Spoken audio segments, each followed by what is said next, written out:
नमो अरिहन्ताणम् इडमो सिद्धाणम् इडमो आयरीयाणम् इडमो वज्रायाणम् इडमो लोये तपसाहुणम्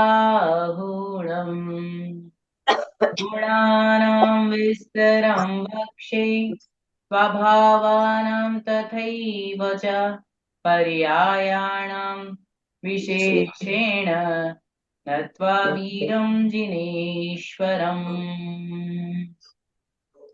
केवल पंच परमेशी भगवान की जय। परम पूज्य आचार्य श्री देवसेन स्वामी महाराज की जय। आचार्य गुरुवर विद्यासागर जी महाराज की जय।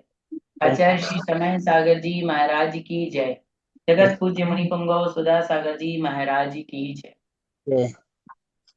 हम लोग नयों की चर्चा कर रहे थे और प्रमाण के अवयव अर्थात अंग को नय कहते हैं।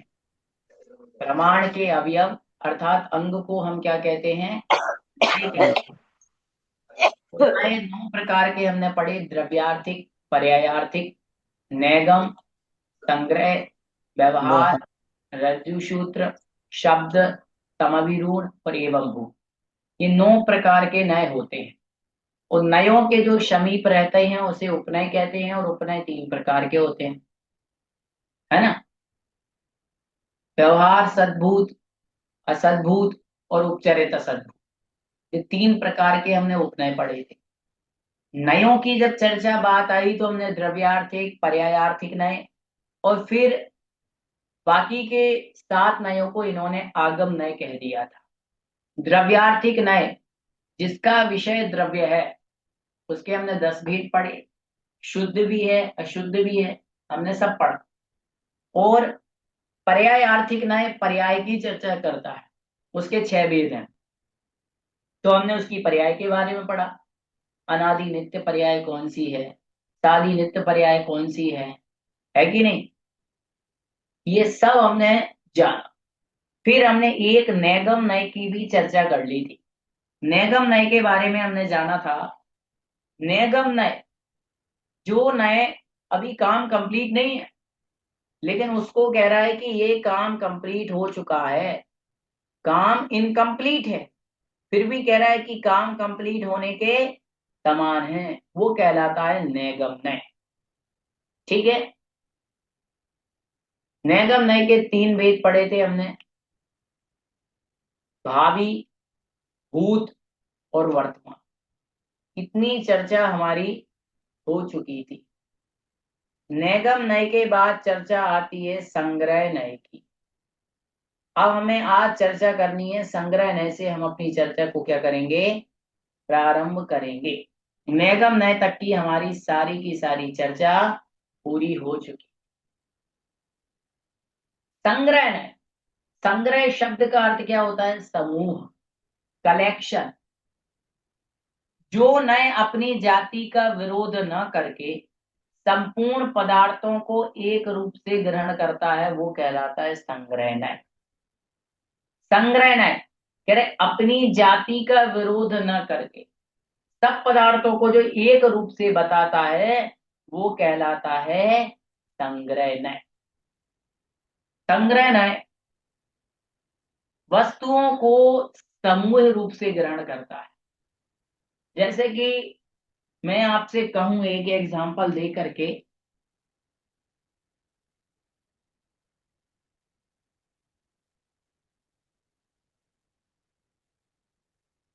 कि मेरे पास क्या है, तो आप कहेंगे आपके पास क्या है? पेन। यही कहेंगे ना, ये पेन ही तो है कि नहीं? ये पेन। बताओ। तो आपने पेन कह दिया इनको, ये संग्रह है। लेकिन बताओ क्या ये पेन सारे के सारे एक जैसे हैं? नहीं है। ये वाला पेन अलग है, ये पेन अलग है, ये पेन अलग है, ये पेन अलग है, पांचों अलग अलग पेन है। लेकिन है क्या? पेन। आप और हम सब अलग अलग है। सब जीव जितने संसार में हैं सब अलग अलग है, लेकिन है तो सब जीव ना।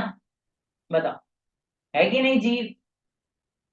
आप अलग जीव हो, मैं अलग जीव हूँ, गाय अलग जीव है, देव अलग है, लेकिन जीव कहना तो पड़ेगा। बताओ। जीव अलग द्रव्य है, उद्गल अलग द्रव्य है, धर्म द्रव्य अलग है, काल द्रव्य अलग है, आकाश द्रव्य अलग है, लेकिन है तो सब द्रव्य की नहीं। जीव तत्व अलग है, अजीब तत्व अलग है, आश्रव अलग है, संवर अलग है, निर्जरा अलग है, लेकिन सब में कॉमन क्या है कि ये तत्व है कि नहीं? तो बस संग्रह नय कह देगा कि ये तत्व है, ये संग्रह नय है, ये जीव है, ये द्रव्य है। तो जो वस्तु को संग्रह रूप से ग्रहण करता है उस नय का नाम क्या कहलाता है? संग्रहण। संग्रह नय, क्योंकि समूह रूप से वस्तु को ग्रहण कर रहा है। आ गई ना बात समझ में? अब आप जैसे कि मान लो आपको कोई काम करना है और आप सब एक साथ हो जाओ, फिर देखो असंभव भी संभव हो जाएगा। तो लोग मिलकर के एक साथ कह दे मैं कि ये ही चोर है, तो ध्यान रखना सच्चा व्यक्ति भी चोर साबित हो जाएगा आज के समय में। लेकिन जरूरत क्या है? तो लोग एक साथ कहें। आई ना बात समझ में? हाँ। देखो एक बात हमेशा याद रखना, एक व्यक्ति ने एक मंदिर बनाया, खूब सुंदर मंदिर बनाया, सोने चांदी से सजाया, अच्छा द्वार बनाया, सब कुछ बनाया, और उसमें उसने एक मूर्ति रख दी। ना वो मूर्ति आदिनाथ भगवान की, न तीर्थंकर भगवान की, न अरिहंत की, न सिद्ध की, किसी परमेष्टि की मूर्ति नहीं, एक सामान्य व्यक्ति की मूर्ति। कपड़े अपड़े पहने हुए, बढ़िया चुन्नी उन्नी अच्छी पहनी हुई, सब चीज बिल्कुल एकदम एकदम लवाला, सोने चांदी के आभूषण उनको सजा दिए, सब कुछ कर दिया उसको। और उसके पास, मूर्ति के पास गया, खूब भव्य मंदिर बना, लाखों करोड़ों अरबों की लागत से लगाया हुआ। और उसने सोचा कि मैंने मंदिर बना दिया, अब मेरा सारा का सारा काम क्या हो जाएगा? सिद्ध हो जाएगा। गुरु को लेके आया वो मंदिर में कि गुरु जी, ये हमने इतना सुंदर मंदिर बनाया है और इसमें हमने अच्छी सुंदर मूर्ति बिठाई है, आप देखो। मंदिर महाराज जी ने देखा तो देखो इतना सुंदर मंदिर, गेट करोड़ों अरबों का बना हुआ, चांदी के पॉलिश से वो बेदी बनी हुई, वहां पर सोने चांदी के छत्र लगे, घंटे लगे, सब कुछ लगे। लेकिन जब उनने ऊपर उठा करके देखा तो मूर्ति में उन्हें भगवान दिखे ही नहीं। उन्होंने पूछा कि भगवान कहाँ है, किसकी प्रतिष्ठा करेंगे? तो उसने कहा ये सुंदर मूर्ति लाया हूं गुरु जी। बोले आपके भगवान की मूर्ति क्या सुंदर होगी? बोले ना कपड़े ना लत्ते ना कुछ, ऐसे ही बोले पत्थर की मूर्ति बिठा दो वो भगवान होते हैं क्या? बोले मूर्ति तो ये है सुंदर, आप देखो कितने अच्छे मैंने वस्त्र पहनाए हैं, सोने का अच्छा इनको हार पहनाया है, अच्छी अच्छी चीजें पहनाई है, सोने की मैंने इनको तलवार दी है, धनुष बाण दिया, सब कुछ दे दिया।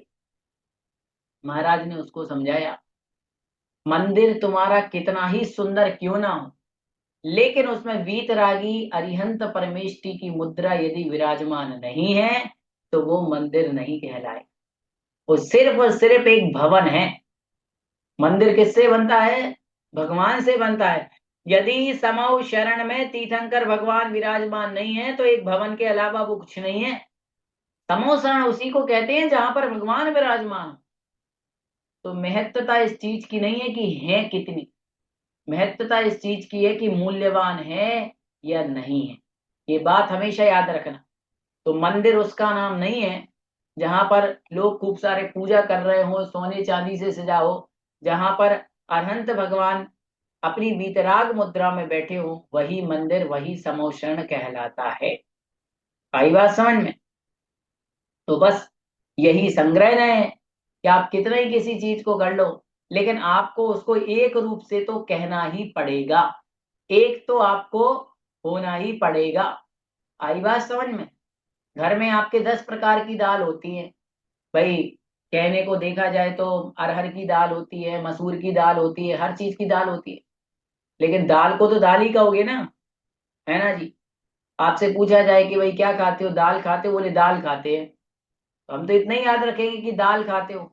बाजार जाते हो तो कहते सब्जियां लेने जा रहे हैं, ये थोड़ी कहते हो कि भिंडी लेने जा रहे हैं, कद्दू लेने जा रहे हैं, या लौकी लेने जा रहे हैं, यही कहते हो ना, सब्जी लेने जा रहे हैं, राशन लेने जा रहे हैं, भोजन बना रहे हैं। अब भोजन तो आलू प्याज भी होता है, और भोजन दाल रोटी भी होता है, क्या है कि नहीं? खाना बना रहे हैं। तो संग्रह ने स्पष्ट बात कर दी, इसने कह दिया जीव, तो बस जीव की जाति को ग्रहण करना है हमें। इसने कह दिया द्रव्य, तो द्रव्य की ही चर्चा होगी, द्रव्य में 6 द्रव्य आ गई ना बात समझ में? तो संग्रह ने सबको लेकर के चलता है, ठीक है। अब कह रहे हैं संग्रहो द्वेधा, पेज नंबर 106। संग्रहो द्वेधा, अर्थात संग्रह न्याय द्वेधा अर्थात 2 प्रकार का है। संग्रह न्याय कितने प्रकार का है? 2 प्रकार का है। आई बात समझ में? कौन कौन से 2 प्रकार का? एक सामान्य संग्रह, एक विशेष संग्रह। संग्रह दोनों है, लेकिन एक संग्रह कैसा है? सामान्य, और एक संग्रह है विशेष। तो आइए सामान्य संग्रह और विशेष संग्रह क्या है समझ लेते हैं। संग्रह तो आपको समझ में आ गया ना, संग्रह मतलब समुदाय। तो सबसे पहले सामान्य संग्रह की परिभाषा। सामान्य संग्रहो यथा, बोलिए, सामान्य संग्रहो यथा सर्वाणि द्रव्याणि परस्परम विरोधीनि, परस्परम विरोधीनि।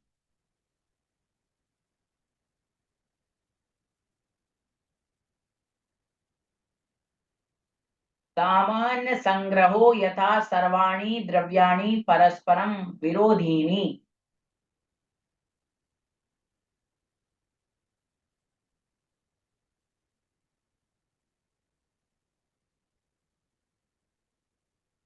बोलिए, सामान्य संग्रहो यथा सर्वाणि द्रव्याणि परस्परम विरोधीनि।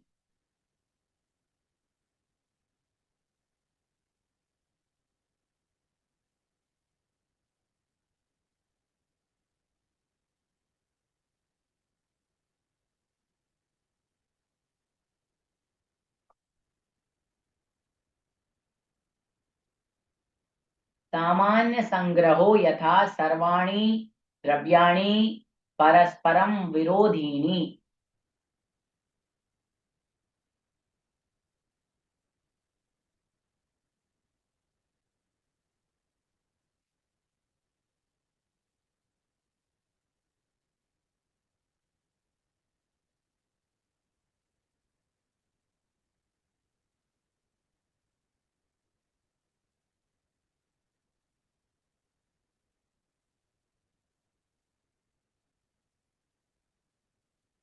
कहते सामान्य संग्रहो यथा, सामान्य संग्रह नहीं क्या है? सर्वाणी द्रव्याणि, सर्वाणी द्रव्याणि का अर्थ है सभी द्रव्य।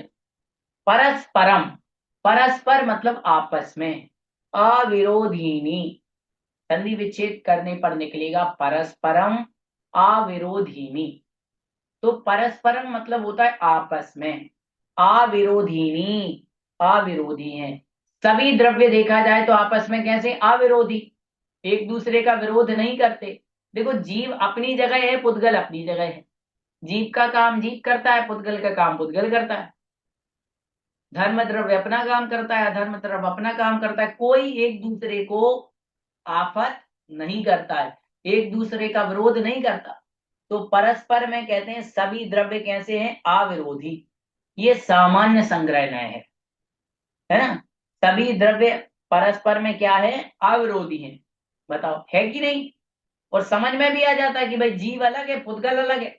जीव में तो दिख रहा हम जीव हैं, और पुद्गल में दिख रहा है ये पुद्गल है, पेन, ये शरीर पुद्गल है। स्पष्ट समझ में आ रहा है कि जीव कौन है, पुद्गल कौन है, स्पष्ट समझ में आ रहा है कि नहीं आ रहा। बताओ कितना सरल है। तो ये सामान्य संग्रह न्याय है। और विशेष संग्रह न्याय क्या है, तो अगला सूत्र कहते हैं विशेष संग्रहो यथा, विशेष संग्रहो यथा सर्वे जीवाः, सर्वे जीवाः परस्परम, परस्परम विरोधिनः, परस्परम विरोधिनः विशेष संग्रहो यथा सर्वे जीवाः परस्परम विरोधिनः।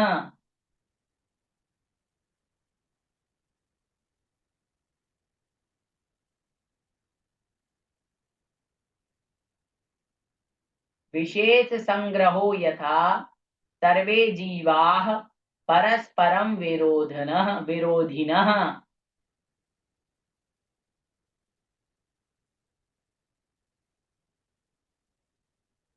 विशेष संग्रहो यथा सर्वे जीवाः परस्परम विरोधिनः।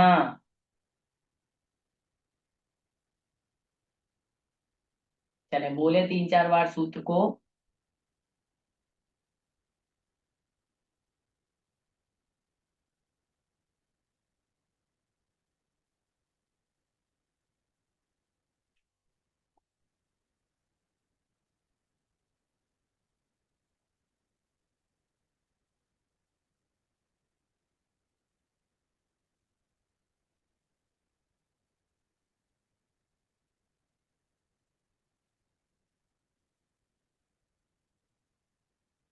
अब कहते हैं विशेष संग्रह न्याय।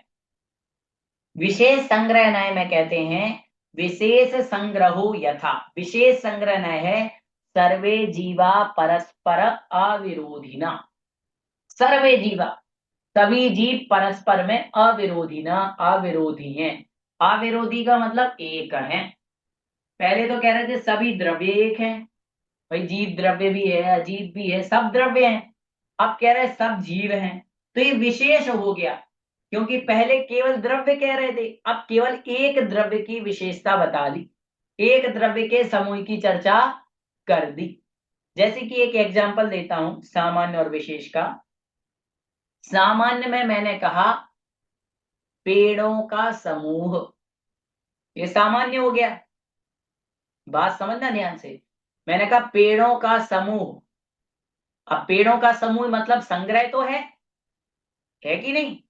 पेड़ों का समूह, तो ये सामान्य संग्रह नय हो गया। फिर मैंने कहा आम के पेड़ों का समूह, जामुन के पेड़ों का समूह, नीम के पेड़ों का समूह, तो ये विशेष संग्रह नय हो गया। विशेष संग्रह में किसी वृक्ष विशेष के समूह की बात की जा रही है। जैसे कि मान लीजिए किसी का बहुत बड़ा फॉर्म बना हुआ है, वहां पे वो पेड़ वगैरह लगाते हैं, बहुत बड़ा खेत है, उसके यहाँ गए तो बोले भैया मेरे यहाँ तो बहुत सारे पेड़ हैं। ये संग्रह हो गया कि नहीं। आपने समझ लिया इसके पास बहुत सारे। अब गए तो उसने कहा भैया देखो ये आम के पेड़ लगे हैं, इधर इतने सारे 100-200 जामुन के पेड़, इधर 500 अमरूद के पेड़ लगे हैं, इधर 100 लगभग संतरे के पेड़ लगे, इधर 100 नीम के पेड़ लगे। तो ये क्या हो गया, वृक्ष से संबंधित एक वृक्ष की विशेषता बता दी कि भाई आम के पेड़ का समूह है, अमरूद के पेड़ का समूह है। आ गया समझ में। एक विशेष संग्रह है। सामान्य और विशेष में ये अंतर होता है। सामान्य में कह दिया द्रव्य का समूह, तो 6 द्रव्य आ गए, क्योंकि 6 द्रव्य एक है, अलग थोड़ी। और विशेष में कह दिया जीव, जीव परस्पर में अविरोधी है, कोई का विरोध नहीं करते, है कि नहीं। तो इस प्रकार से ये संग्रह नय की चर्चा हुई। अब बताओ संग्रह नय आप लोगों को आ गया समझ में। क्योंकि बिल्कुल सरल है। संग्रह नय किसकी चर्चा करता है? समूह की चर्चा करता है। वो व्यवहार नय आ गया, तीसरे नंबर के नय का नाम है व्यवहार नय। व्यवहार नय क्या करता है? व्यवहार नय का काम होता है फूट डालना। घर में होता ना एक आध कोई ना कोई फूट डालने वाला, बोले कहते भैया इससे बच के रहना, ये फूट डाल देता है। व्यवहार नय का काम होता है फूट डालना, अलग करना। हाँ, व्यवहार शब्द का अर्थ ही है अलग अलग करना। निश्चय से देखा जाए तो आप और हम सबकी आत्मा एक है, कोई अंतर नहीं है। और व्यवहार से देखा जाए तो सब अलग है कि नहीं? कोई दिल्ली में रहता है, कोई बंबई में रहता है, कोई जबलपुर में रहता है, कोई सागर में रहता है, कोई गांव में रहता है, कोई शहर में रहता है। तो ये व्यवहार से अंतर है। कोई काला है, कोई गोरा है, कोई लंगड़ा है, कोई लूला है, कोई गरीब है, कोई पैसे वाला है। ये व्यवहार में अंतर है। निश्चय से तो कोई अंतर नहीं है। बताओ, गाय में और हमारी आत्मा में क्या अंतर है? कोई अंतर नहीं। और पर्याय की दृष्टि से देखें तो वो तिर्यंश है और हम। हाँ, अभी किसी बच्चों को कह दे, स्कूल में एक बार क्या हुआ, एक स्कूल में 100 बच्चे थे, अलग अलग क्लास के। 15 किसी क्लास में पढ़ते, 20 क्लास में, है ना। प्रिंसिपल मैम ने सारे बच्चों को बुलाया। अब प्रिंसिपल मैम को तो पता नहीं कौन बच्चा किस क्लास में है कि नहीं, को नहीं पता। प्रिंसिपल मैम ने बड़ी क्लास के बच्चे को बुलाया, 10th क्लास के बच्चे को, कि जाओ और वहां से पानी भर करके लाओ। अब बड़ी क्लास का बच्चा, उसने कहा मैम मैं नहीं जाऊंगा। बोले क्यों? बोले मैं 10th में पढ़ता हूँ। मैम ने कहा 10th में पढ़ता हो तो क्या हुआ?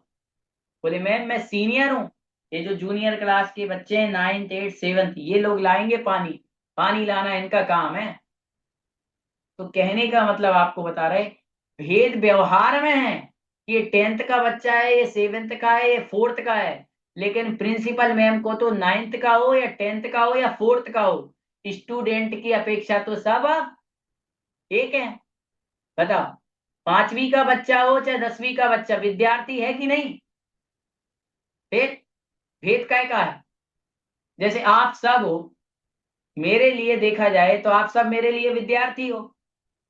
अब कोई होशियार हो चाहे कोई कमजोर हो, चाहे कोई गांव का हो चाहे कोई देहात का हो, चाहे कोई दिल्ली का पढ़े चाहे कोई बंबई का पढ़े, हैं तो सब विद्यार्थी ना। अब किसी ने कह, भैया जी हम तो आपके रिश्तेदार हैं, फलाने फलाने गांव से हैं, हमें पेपर बता देना, अच्छे नंबर दे देना। भैया विद्यार्थी तो विद्यार्थी ही होता है, कोई छोटा नहीं, बड़ा नहीं, रिश्तेदार नहीं, दोस्त नहीं, मित्र नहीं। मान लो आप किसी स्कूल में पढ़ाते हो और आपकी बहन का बेटा पढ़ने आ जाए, तो उसको ज्यादा नंबर दे दोगे क्या? या उसको कम नंबर दे दोगे? नहीं, क्योंकि उस समय वो विद्यार्थी है, बहन का बेटा नहीं है। आई ना बात समझ में? तो बस यही है। व्यवहार नय की अपेक्षा से देखें तो भेद है, संग्रह नय की अपेक्षा से देखें तो कोई भेद नहीं। संग्रह नय की अपेक्षा से हम सब जीव हैं, तो व्यवहार नय की अपेक्षा से मैं पुरुष हूं, आप स्त्री हो, उसके बाद मैं यहां रहता हूं, आप कहीं और रहते हो। हर अपेक्षा से अंतर है कि नहीं? यदि हम देखें, अभी अपन 50 लोग पढ़ रहे हैं, तो 50 लोगों में चेहरे की अपेक्षा अंतर, रंग की अपेक्षा अंतर, हाइट की अपेक्षा अंतर, ज्ञान की अपेक्षा अंतर, चारित्र की अपेक्षा अंतर, वजन वजन की अपेक्षा अंतर, आयु की अपेक्षा अंतर, निवास की अपेक्षा अंतर, घर की अपेक्षा अंतर, पहनावे की अपेक्षा अंतर। कितना अंतर है अपन में? होता कि नहीं होता अंतर में? कई बार तो दो भाई एक जैसी शकल के भी होते ना, तो उनमें भी कोई ना कोई अंतर ढूंढ लिया जाता है। बोले एक ये लंगड़ा के चलता है और एक अच्छे से चलता है, बोले जो लंगड़ा के चलता है इसका नाम बंटी है कि नहीं? मतलब ऐसा हो जाता है, देखा है हमने कई बार। कुछ ना कुछ तो दोनों में अंतर रहेगा ही। ठीक है। तो व्यवहार का काम होता है, संग्रह नय ने जो स्वरूप बताया है, संग्रह नय के द्वारा जो पदार्थ को ग्रहण किया, उसको विधि पूर्वक भेद करने वाला है व्यवहार नय। ये भेदक है, भेदक, भेदिया। व्यवहार नय का काम है भेदिया, ये भेद करता है। हाँ, ये आपकी भाषा में याद रखो, व्यवहार का काम क्या होता है? भेद करना। तो व्यवहार नय के भी दो भेद हैं, सामान्य संग्रह भेदक व्यवहार और विशेष संग्रह भेदक व्यवहार। तो पढ़ते हैं सूत्र नंबर 71, व्यवहारोपी द्वेधा। बोलिए, व्यवहारोपी द्वेधा। व्यवहारोपी द्वेधा।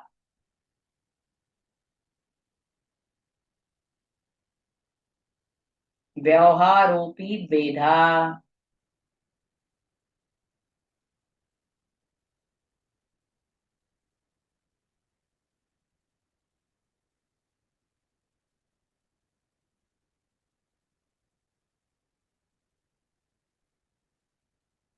व्यवहारोपी द्वेधा। बोलिए।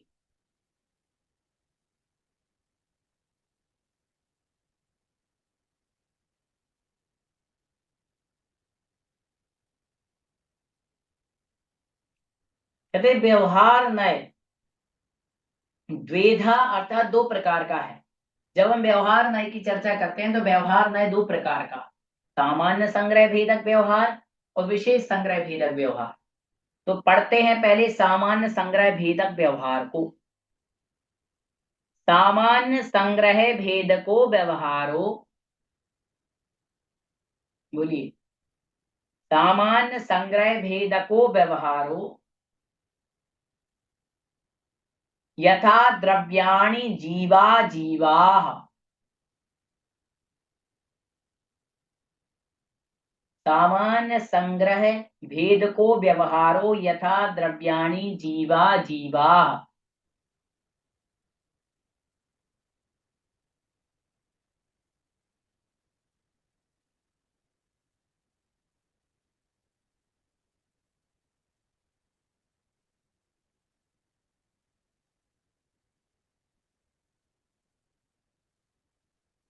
बोलिए, सामान्य संग्रह भेद को व्यवहारो यथा द्रव्याणि जीवा जीवाः।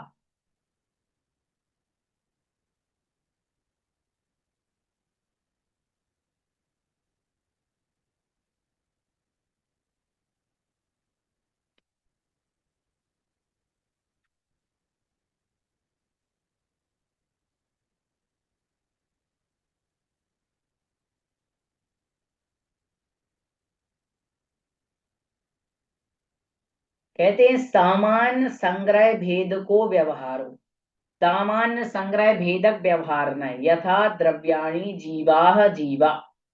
कह रहे जैसे द्रव्य में जीवा और अजीवा, जीव और अजीव द्रव्य अलग अलग है। देखो भेद कर दिया। संग्रह ने कह रहा था द्रव्य है ना, सब द्रव्य को एक साथ ग्रहण कर रहा था, लेकिन व्यवहार नए नए भेद कर दिया। बोले द्रव्य के दो भेद, जीव द्रव्य और अजीव द्रव्य।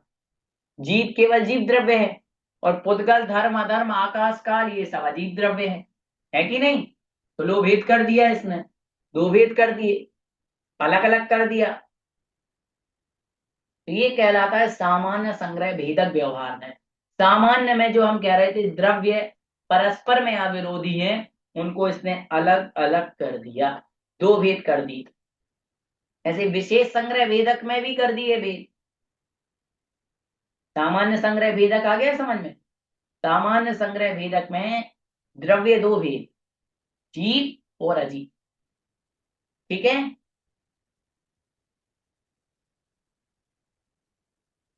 द्रव्य के दो भेद हैं, जीव द्रव्य और अजीव द्रव्य।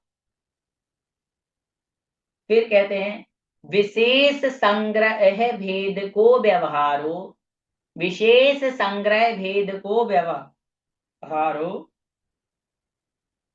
बोलिए, विशेष संग्रह भेद को व्यवहारो यथा जीवाः संसारिणो मुक्ताश्च।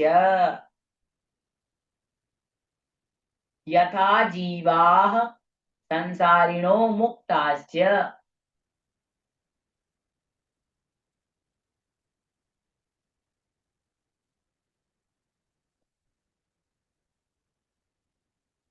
विशेष संग्रह भेद को व्यवहारो यथा जीवाः संसारिणो मुक्ताश्च।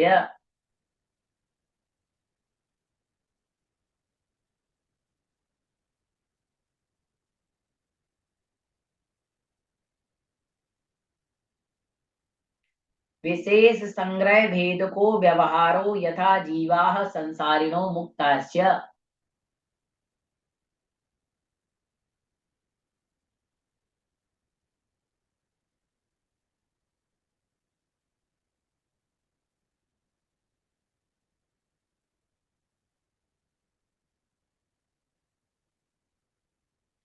देखो, विशेष संग्रह भेदक में क्या कहते हैं? विशेष संग्रह भेदक में पहले तो विशेष संग्रह न्याय को समझो।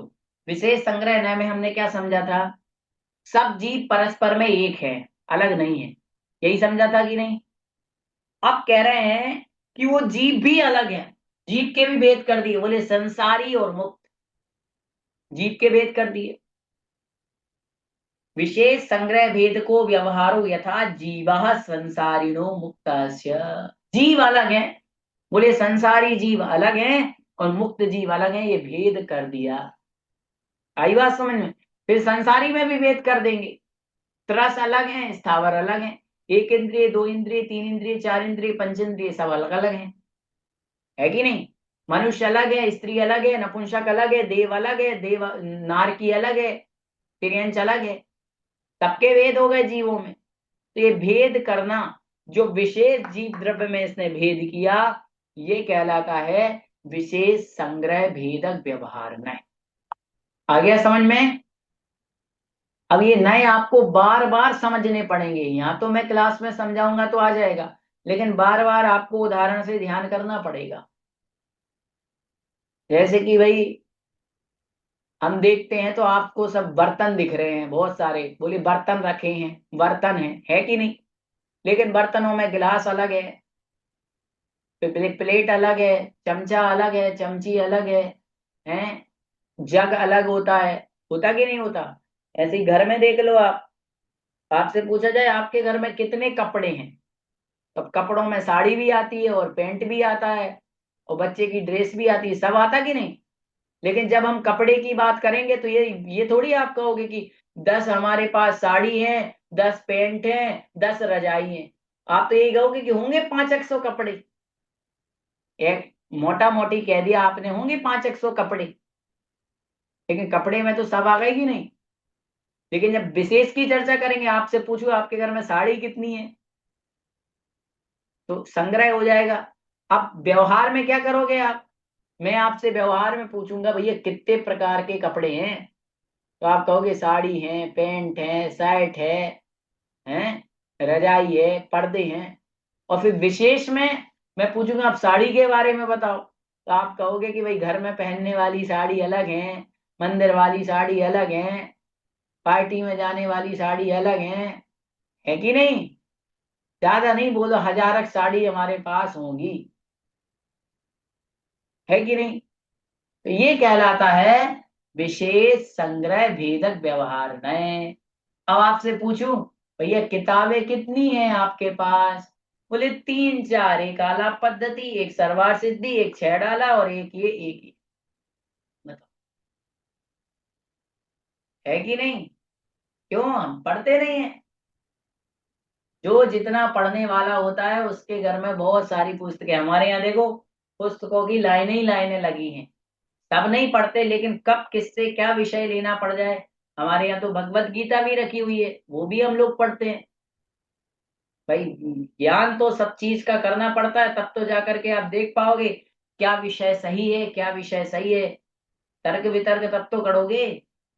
हाँ, जैन धर्म को अकेले नहीं, हमारे आचार्य श्री ज्योतिष जानते थे, वास्तु जानते थे, तर्क शास्त्र जानते थे, हैं, जैन दर्शन जानते थे, बौद्ध न्याय, वैशेषिक, सांख्य, योग, मीमांसा, न्याय, सब दर्शनों के ज्ञाता थे आचार्य श्री। हाँ, किसी व्यक्ति का माथा देख करके वो समझ जाते थे ये व्यक्ति कैसा है, इसका स्वभाव कैसा है, आंखें पढ़ लेते थे। वो बताते नहीं थे कभी, वो बात अलग है। इसलिए तो आचार्य श्री सबको दीक्षा नहीं देते थे, खूब उनके पास जाते थे, उनको पता था कि ये पक्का बनेगा, उसको दीक्षा देते थे वो। हाँ, वही बात है। आचार्य श्री बहुत ज्ञानी थे और बहुत अनुभवी थे। आई ना बात समझ में?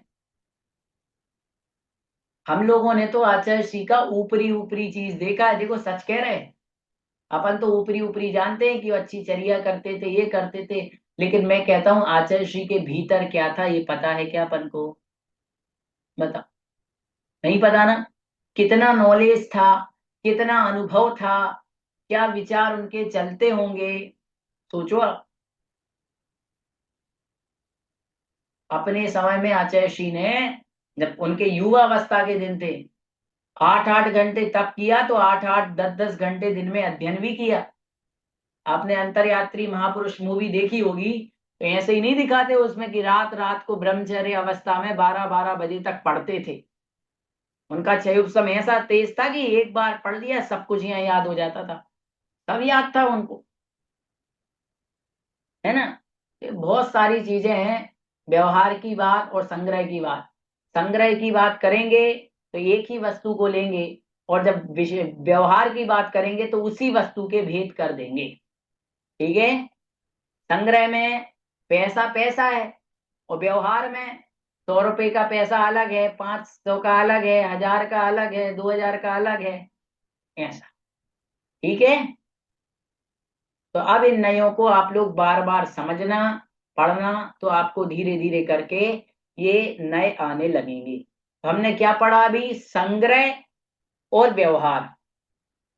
संग्रह ने जो समूह रूप में ग्रहण करता है, व्यवहार ने जो उसके भेद कर देता है। अब अगला नय है ऋजु सूत्र नय। अगले नय का नाम है ऋजु सूत्र नय। ऋजु सूत्र, ऋजु सूत्र नय क्या होता है, ये क्या करता है? आइए ऋजु सूत्र नय के बारे में हम लोग थोड़ा सा क्या करते हैं, समझ। ऋजु सूत्र जो नए भूत और भावी पदार्थों का ग्रहण न करके वर्तमान काल के पदार्थ को ग्रहण करता है, वो ऋजु सूत्र। ऋजु सूत्र नय ये नहीं देखता कि भविष्य में आप क्या होंगे, ये नहीं देखता कि आप भूतकाल में क्या थे, वर्तमान में आप क्या हो उस पदार्थ को पकड़ने वाला है। समझ में आई? मनुष्य आदि पर्याय अपनी अपनी आयु पर्यंत तक रहती है। ये नहीं जानेगा ऋजु सूत्र न कि पूर्व की पर्याय में क्या थे, भविष्य की पर्याय में क्या बनोगे, वो तो ये कहेगा वर्तमान की पर्याय में आप मनुष्य हो तो उसकी चर्चा करो। तो वर्तमान विषयक, वर्तमान समय में एक समय वर्ती वर्तमान पर्याय को विषय करता है ऋजु सूत्र न। आपकी वर्तमान में पर्याय क्या है बताओ? मनुष्य पर्याय है कि नहीं? तो उस मनुष्य पर्याय को ग्रहण करने का नाम है ऋजु सूत्र नय। ठीक है। ऋजु सूत्र नय वर्तमान विषयक पर्याय को अपना विषय बनाता है।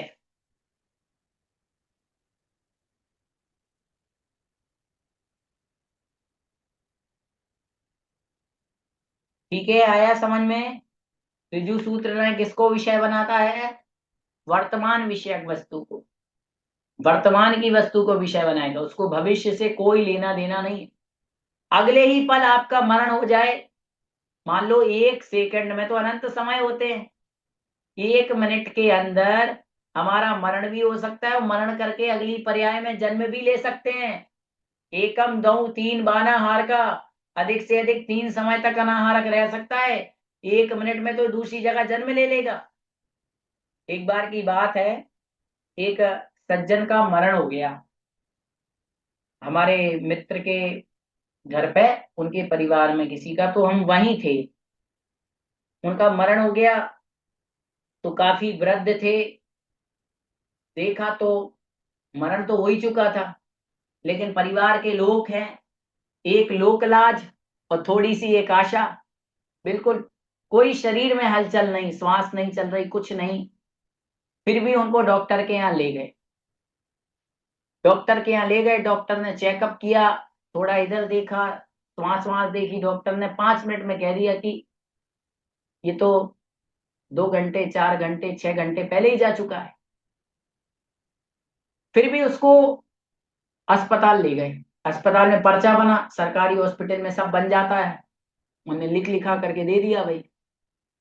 बाद में ऐसे ही जब चर्चा आई तो लोग कहने सुनने लगे कि देखो भैया, अस्पताल ले जाना आज के समय में इसलिए जरूरी है, कल के दिन लोग कहने न लग जाए कि हमने इनको दिखाया नहीं था। है कि नहीं बात? तो मरण के लिए बता रहा हूं, जितने समय में अस्पताल ले गए, डॉक्टर ने डिक्लेयर किया कि ये व्यक्ति मरण को प्राप्त हो गया है, उस व्यक्ति का जन्म ऑलरेडी दूसरी जगह हो चुका होता है। जितने समय में हमें पता चलता है कि ये व्यक्ति मरण हो चुका है, ये व्यक्ति मर चुका है, उतने समय में तो दूसरी जगह जन्म ले लेता है भाई वो।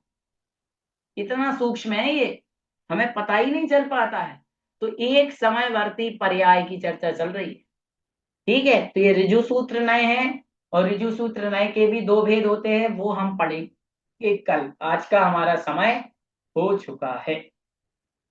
बोधि समाधि परिणाम शुद्धि स्वात्मोपलब्धि शिव सौख्य सिद्धि चिंतामणिं चिंतित वस्तु दाने स्वामंद मानस्य ममस्तु देवी नौबाण नमुकार।